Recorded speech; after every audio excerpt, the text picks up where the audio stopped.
boss. Naifags na yan.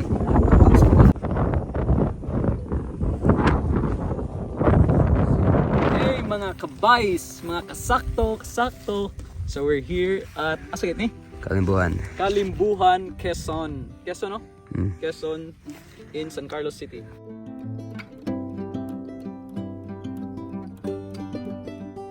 So guys, adto ta sa babaw kay tour ta ni Adrian sa mga secrets diri kay naa daw kuno yung mga treasure.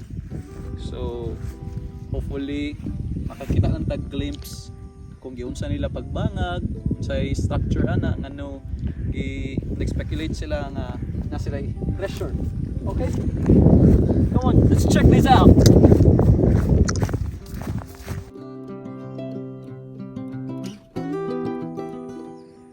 Okay, dagan kayo mga ang daming mga rocks formation na sometimes we're so curious na parang sinemento. Parang there's a cement mixed with stones and rocks. I'm not sure if this is coming from volcano because ang volcano po nandun. Yun po ang Canlaon volcano sa Negros Island. Ito po ang pinaka highest na peak sa Negros. So, ang ganda dito guys.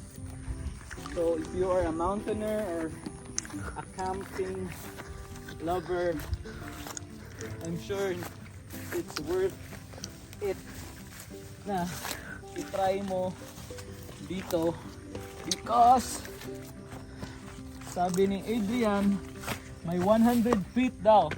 So tingnan natin kung saan yung 100 feet. Guys, this is so spectacular because see the view. It's San Carlos City. Where's the San Carlos City? Yun ang San Carlos City. No? Yan po ang San Carlos City. Then doon ang Valle Hermoso. Para sa Carlos, oh. Nandun pala San Carlos. So we're really at the back, no, of Quezon. Saan pa tayo? Doon? Start na po This sila. is one of the secret. Pero hindi na secret ito ngayon. Kasi nandito na tayo sa pinakataas. Nakita ninyo, ito po ang ano yun? Yung they dig it up to get the treasure. I'm not sure if they find a treasure here, pero I'm sure nga hindi na sila bumalik. So there are just two answers of that question. Maybe yes, maybe not. So tingnan mo guys, ang laki ng hukay. And then may sack din, oh. May gold dyan. Tingnan natin, let's check. This is so challenging. May treasure daw dito. This is the second hole, no? No, they dug a hole. They dug a hole and hindi natin alam kung may nakita sila. Pero the challenge is going up. Hindi ko alam. So I will try to make a move, ninja moves here. Yeah. Yeah.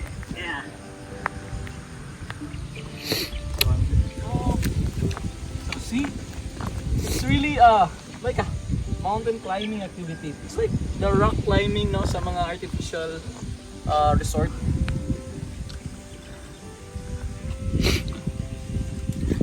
So guys, kaya natin to. Mga kasakto, I am here. So finally, we're here and look at the view. See? Ganda po.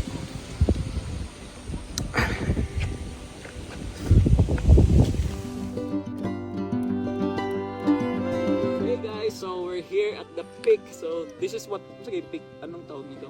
Kalimbuhan. Kalimbuhan Peak. So this is a Kalimbuhan Peak.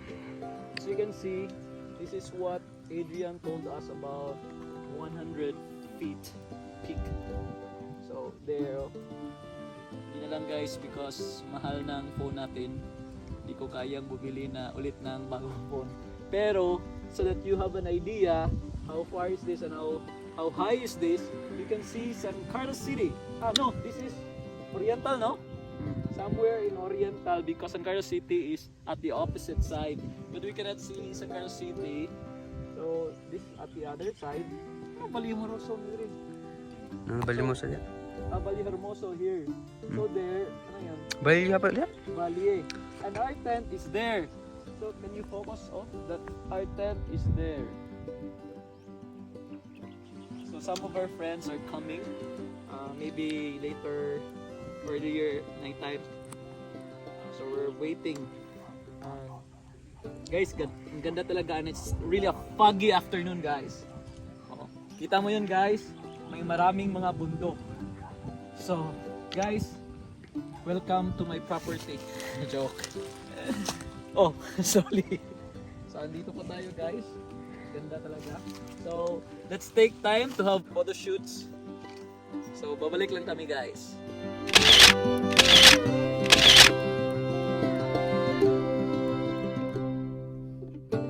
Hey guys, so mag-reveal po tayo. So finally nakita ko na yung totoong sign sa treasure hunting. Ito po to, guys. So ito yan, oh. This is an arrow. I'm not sure what is this all about, pero may mga markings. So ito pa yan, oh. It's like a sun, parang I don't know.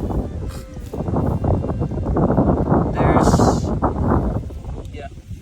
So that's it, guys. Finally, ito na po. Treasure hunters, kung gusto nyo magbisita, pwede nyo i-check dito.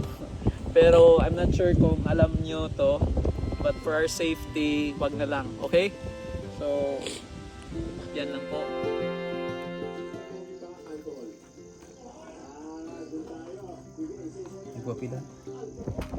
Everyone, good evening. So nandito na po tayo sa taas, and we're having our night time here in Quezon. So guys, ito po yung view namin, napakaganda. It's at the back of San Carlos City and at the other side.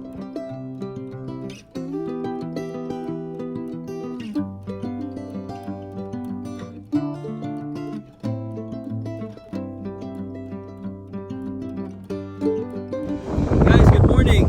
We're here in Quezon. So this is the best place I've ever gone. It's really cold and it's really windy. So come on, I'm gonna tour you up. Check this out.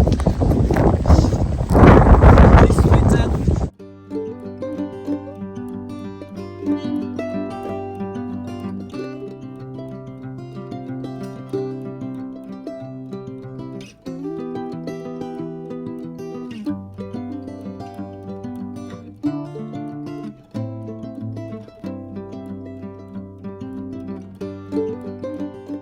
It's freaking cold.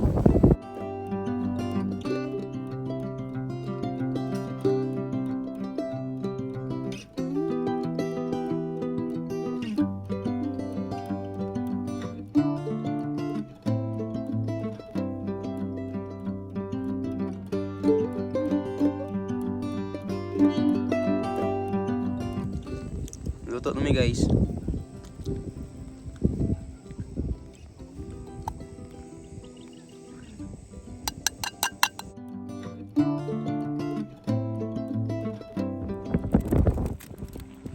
Magic syrup.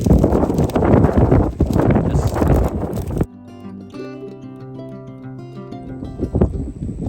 So we're cooking for our coffee. Na club.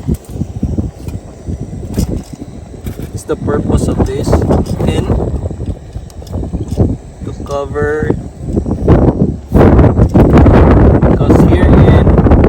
because here at the top of the mountain it's hard to boil because of the buoyancy. Buoyancy joke.